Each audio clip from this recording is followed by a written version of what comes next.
Hey, what's going on, everybody? Welcome back to Derek Austin's Level Up Travel. You know I love to talk about points, miles, rewards, credit cards in general. Love to talk about cashback.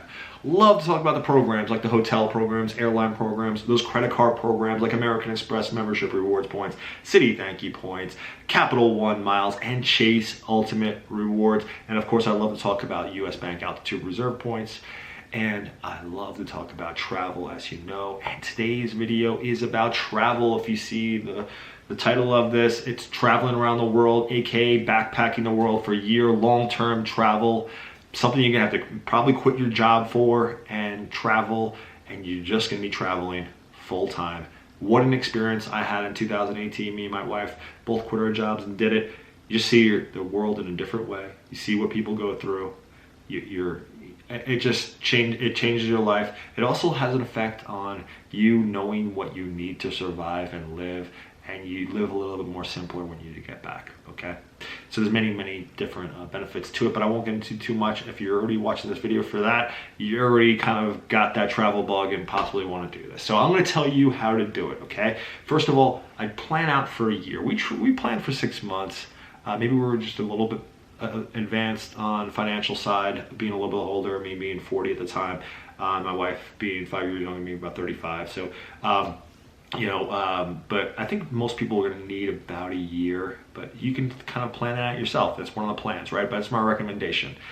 What you're going to be wanting to do there is save a ton of money and save a ton of points. Sign up for a whole bunch of cards and get a whole bunch of sign-up bonuses, especially those hotel cards.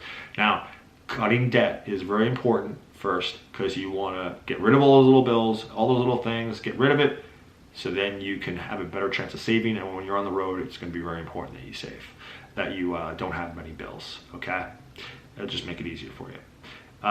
So next part is saving money and how much you need, okay? Two ways that I think you're going to need money. It's either going to be through a lump sum or cash flow, or both. When I say cash flow, I mean like something like rental properties, where you have money just coming in passively. You can easily hire a property manager to manage your properties while you're gone. It can be completely passive if you're able to do something like that. Another thing is a lump sum. Both you're gonna need a lot, right? About $1,500 per month per person, above whatever bills you might. You're gonna try to cut all your bills away, but you might have something like phone bill you're probably not gonna be able to cut away, but maybe it's not student loans, right? So above your debt that you have, monthly payments, you try to get all your monthly payments away, but you need $1,500 above per person, okay? So that's how much money you need. I know a lot of people are just coming for that. That's a really big thing, but I'm going to go into why and other things that you're going to need to travel, because there's a ton of things that you need to think about and if it's right for you and all that kind of stuff. So also think about money coming back. If you have cash flow, it's a little bit easier because it's constant money coming in. But I would also have some lump sum. Either way, if you have a lump sum that you're saving, or that I would definitely have for us it was 10,000. Might be different for you, but we figured 10,000 we need to come back to reestablish our life and get back going, right? So that is the financial side. If you guys have any questions on any of this stuff, including the financial side, put in the comments down below. If you have any comments, of course, put it down below. So next thing is selling everything. In the beginning, when you're first coming up with this, it might be just selling those things that you use like every 6 months or something, like that panini press that you use every 6 months. Just sell it now. You barely use it, right? Other things like that. Sell it now. You barely use it. Sell it early. At the end, you're gonna be selling the more important things, maybe like the furniture you're sitting on and stuff like that, right? It might come down to the end where it's like you sell your bed the day before and you actually have to go to a hotel or stay at a friend's house because the day before you actually hit that airplane and go on your trip around the world, you need somewhere to lay your head, right? So try to plan on selling everything before you actually go, okay? It's very important. We both had it into 2 boxes, cardboard boxes. One of mine at my parents' and her at her parents' house, and we stored it in theirs. You don't want to have like a storage burden or a whole bunch of stuff that coming back to put a burden on maybe your family with a whole bunch of stuff like you have to put in their garage or something, or in their basement or something. Just get rid of it all. Liquidated cash will help you with your savings as well, right? So really important. Switch, I think, T-Mobile is a really good one. I'm going to recommend this one. You don't have to do it, but I recommend T-Mobile because they have a great international plan. It's really inexpensive. That's the way I would go. Investigate the phone plans yourself. See how yours would do on the road, traveling to different countries, making phone calls back home, texting, and all that stuff. T-Mobile's free texting, free 10 cents per minute on phone calls, and then they do have internet. They hook up to a local provider. Say if it's something else like T-Net in I don't know what another country, right? It would hook up to T-Net, right? So that's just I think it's a really good thing. They just automatically at no cost hook up to it. It's a really good plan. I also would get an unlocked phone for the local internet, and it's a good internet, and so you can have navigation and access to the internet on your phone. You should have a separate phone, unlocked, that you can put a SIM card every single time you come into a different country. I think it's really important to have, and it's something I recommend. Pick your destination to travel to, that first one, and make it in style. All right, go ahead and get a couple cards. Well, I'll just give you an example of what me and my wife did. We both got American Airlines Barclays cards. At the same time, both had 50 or 60,000 point bonus. We were able to travel to India. Maybe we need a little more points. We might need 70,000 to get to India, going on Cathay Pacific for JFK to Hong Kong layover, then to India in business class. Cathay Pacific. Got to stay in the flagship lounge for American Express in JFK because they were the same program as or affiliation as American Airlines, Cathay Pacific. And then in Cathay Pacific in Hong Kong, they had tons of awesome lounges, made the experience really, really nice actually. And then of course you get lay flat seats, you get to sleep on these 15-hour flight, and then the other 8-hour flight, and then you're getting treated like first class. I mean, it's business class, but you're getting treated awesome. You're getting like all the food you want, anything. It's amazing. It's like treated to a different level, and then just a seat in general. Crammed in a small economy seat sucks. So get those points. We got a $12,000 value, $6,000 each for a flight, all the way down to it was like $500 when you take the 2 annual fees on that card, and then the tax and fees that you have when you book it. Really amazing, and it starts your trip off so amazing when you're changing having a long flight, like a 14-hour flight in business class is pretty awesome. Okay, so that's one thing I would recommend is get that first destination and make it so you can get it free. There's certain destinations like Asia is really easy to get over to and stuff like that in business class. Some places like that are good. I definitely recommend Cathay Pacific on that. Pick cheap destinations in general. When you're planning out where you're going, pick cheap places, Southeast Asia, Central America, South America. Don't pick places like if you do pick expensive places, say like Japan or Australia or Western Europe, just go there for a short period of time and get out of there because it's going to kill your budget. You want to have a less financial burden because it takes puts less pressure on your budget. It makes you have a lot more fun. You'll do more things, more fun things. You'll go on that Ferris wheel or whatever. You'll have that extra drink and hang out. You do more fun stuff because it's more inexpensive. You don't have to worry about that, especially when you're on a budget. So this is usually budget travel. And what I'm recommending at $1,500 above your bills is budget travel. Travel light. Okay, the next one is travel light. Backpack and money in your bank. That's what you're doing. Backpack, money in your bank. Maybe you have a roller. If you have like me and my wife had a roller. I think eventually we got rid of it even. Don't pack too heavy because then you're going to be throwing out stuff. You can always buy stuff on the road. You can always wash your clothes more. They have laundromats out there. They have, a lot of the hotels even have laundromats and things like that. So don't worry. The hostels have that. You can buy clothes out there. They have stuff like that in the world. It's not just America, right? So things that you might think that you need, adapters, definitely get the multi-adapter for different locations. So you have that. You always have a source of power. Chargers definitely, especially those mobile chargers are really good. So even if you're in a rural place, you have that charger in case your phone's dying, so you're not left in the middle of nowhere. Having a camera, I think, is very important. Document. Maybe start up a YouTube channel, right? Even if you want to go private, you can use it as basically data storage, your video storage. You can just have it on private. You don't have to be broadcast to the world like I'm doing right now. Okay, that's another thing. Little travel locks, I think, are very important for your luggage. Also security for your rooms wherever you are. You're not going to be staying all the time in like nice hotels. Most of the time it's going to be in hostels and really inexpensive places, maybe with a flimsy door and stuff like that. Get things like, I had like a little alarm that you put around the doorknob. Any kind of movement made it go. There's also a doorstop put on the doorstop, and this doorstop, if the door is opening, goes wild, you know?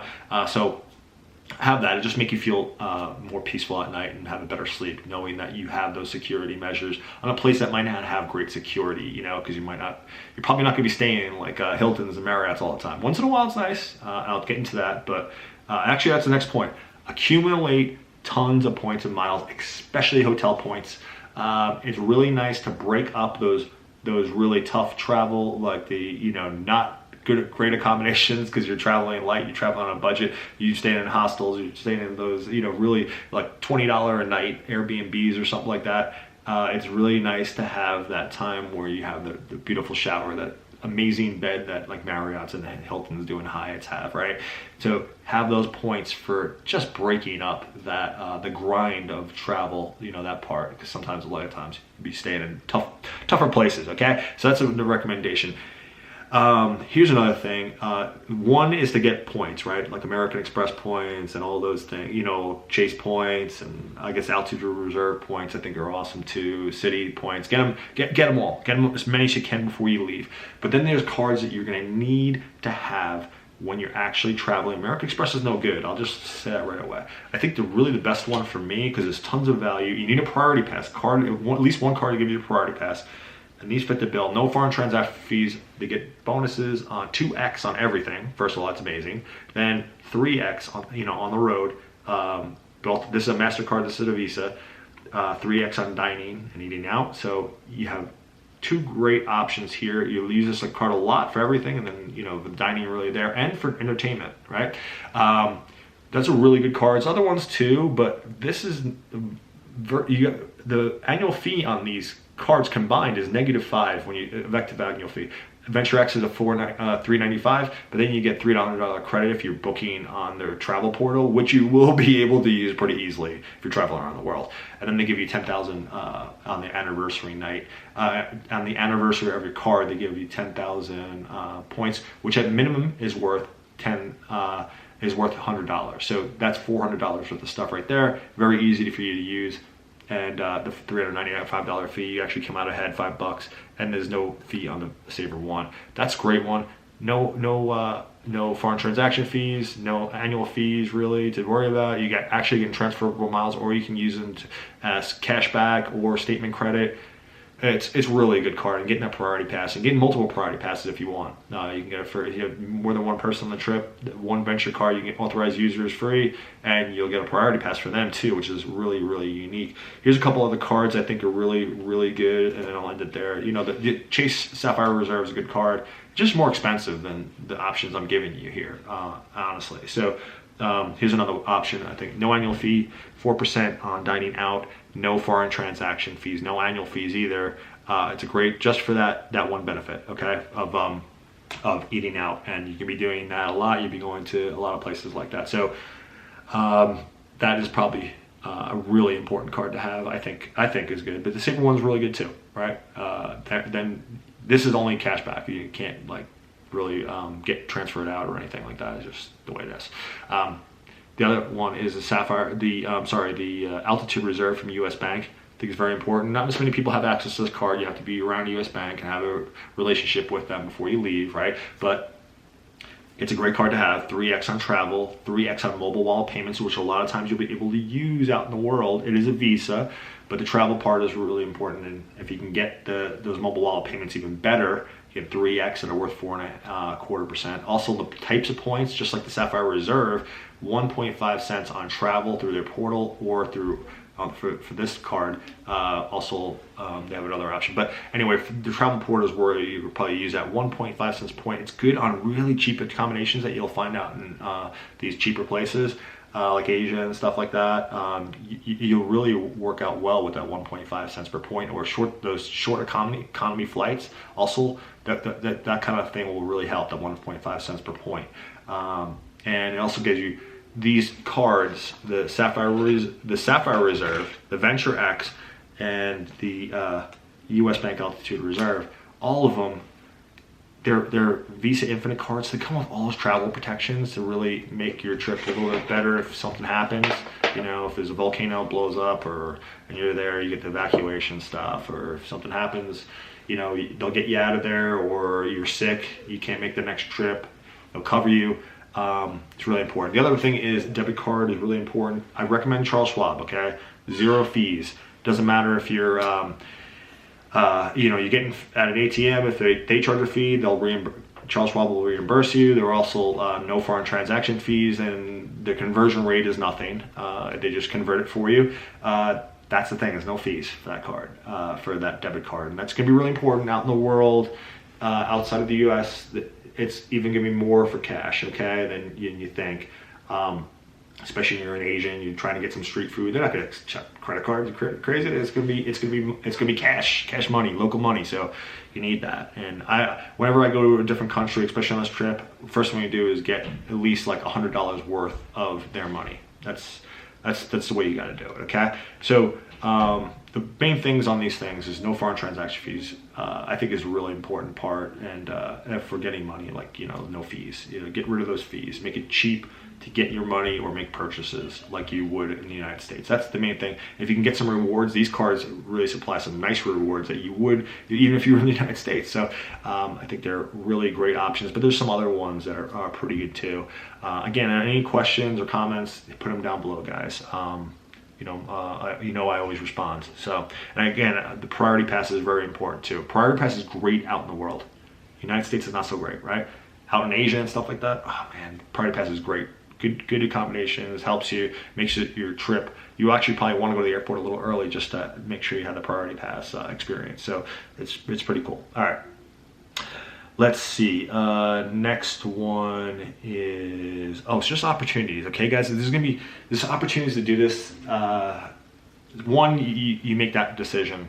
I'm going to save up my money or get a cash flow, and so I can just go out and do this and experience this amazing thing like that for like a year travel, full-time travel. But there's other things that might happen, like a layoff. Like my field, they give you like 6 months minimum of pay, right? Severance pay, right? Other people will have something like that, or if you get like a lump sum, all of a sudden you just run into some money, inheritance, something like that. Who knows? Might get lucky. But those are the things, like opportunities that if it does happen, or if there's thoughts about a layoff, there's rumors of a layoff, maybe like, as soon as that happens, I'm gonna go, because then you got, but that, that kind of situation also, you'll have unemployment afterwards and stuff like that, maybe get some money coming in on top of whatever you have. Those are opportunities, I think, that you might think about. If it does happen to you, turn into a positive and have an amazing experience with that, Makes it a little harder with children now, believe me, I know, but me and my wife at the time, it was pretty cool. It was pretty awesome, and we learned so much. Some questions that I know a lot of people are gonna have would be like, what am I gonna do for work when I come back, right? And that's a fair point. It took me a little while to get work. One thing I'd tell you is you can easily sign up for DoorDash, Grubhub, Amazon Flex, things like that. All those like gig working things, get a hoopty. I did for a year and a half. Wasn't so bad. Probably made I think I made probably on an average about 50 grand a year delivering food while trying to get back into my field of work. And something, and also there's some peace of mind that if something does happen with my job that I'm currently in, now I know I can do something like that, at least to pay the bills, right? So that's another thing. So I think there is something to worry about. I think one of the things you can do is do really well in your job, so then you have demand. Also, if you're in a field that is really high demand, like medical, like nurses are always super, you can get a job in like that, right? So, medical is always a good one to get into, but at high demand, if you have a high demand position, you never have trouble getting a job. If you're lucky to have the job you have, extremely lucky, and you don't think you could, it might take years to reestablish yourself where it is, this might not be for you. It might suck to get into that situation, right? But so there might be a setback in your career, right?